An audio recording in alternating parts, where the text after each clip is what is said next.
ultimately, at the end of the day, if your goal is to go to medical school, then you don't need to be in a counseling program.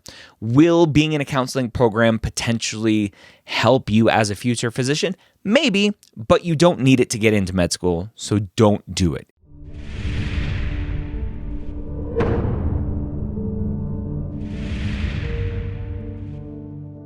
The Old PreMeds Podcast, session number 338.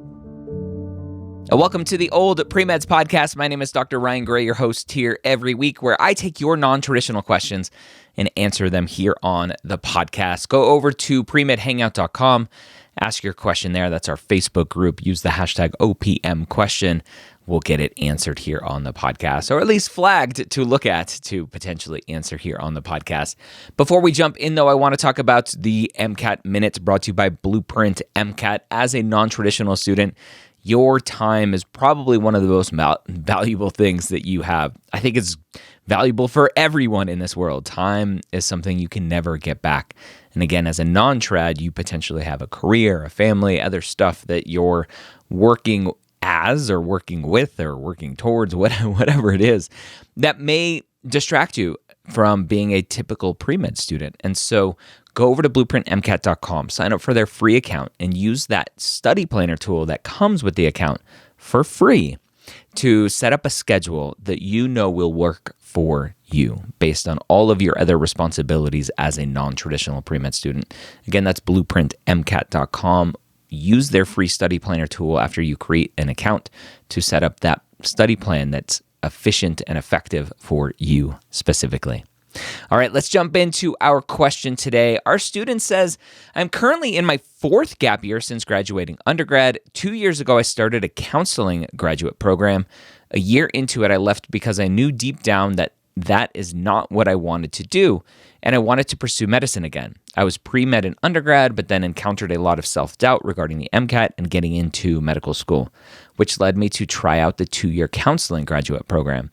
I left midway through the program to avoid spending additional money when I knew that medicine is really what I'm passionate about.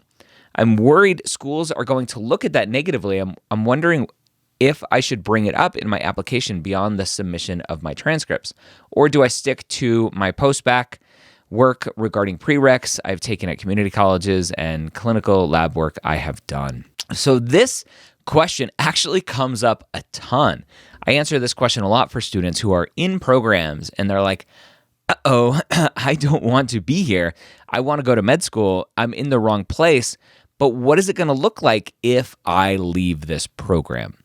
And unfortunately, you never know what it's going to look like, right? This is one of those situations where you as the student have to understand that the only thing you're in control of is what you do. How it's viewed by the other person, this person reviewing your application, is not in your control. Now, you can potentially position things in a personal statement or in some essays that may ask for it.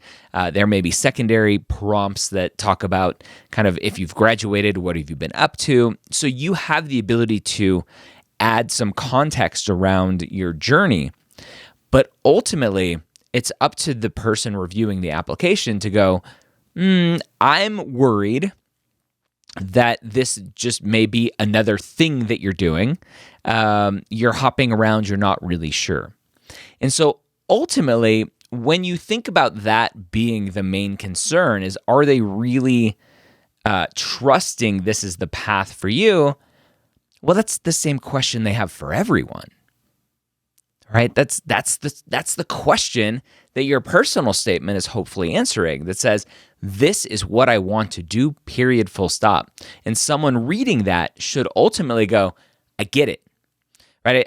I talk a lot about Application Academy, our group advising program. We had a student in there who worked on her personal statements with us through that program and went on an interview at a medical school, and she was really struggling with the why medicine question. And something that I don't hear often was the interviewer stopped her and said, wait a minute, like, why are you struggling with this question? Your personal statement is fantastic and tells us exactly why you want to be a doctor. We knew that you want to be a doctor. We're just having a conversation with you. We have to ask this question, whatever. So why are you struggling with this question? right? And again, ultimately, the reason I say that is because your personal statement, whether you're a non-traditional student, whether you've dropped out of another graduate program because you were in the wrong place and you want to go to med school, whether you're a traditional student, whatever it is, your application, your personal statement should ultimately help the reviewer go, this person wants to be a doctor. I can see it, I can feel it, I can understand it. And so again, whether or not you started a different program and now you're on to medicine isn't really different than an undergraduate student trying to prove why they want to be a doctor as well. So my recommendation for students in this situation is always, yes, get out of the program that you're in. Stop wasting money, stop wasting energy and effort down this path that you ultimately don't want to go down.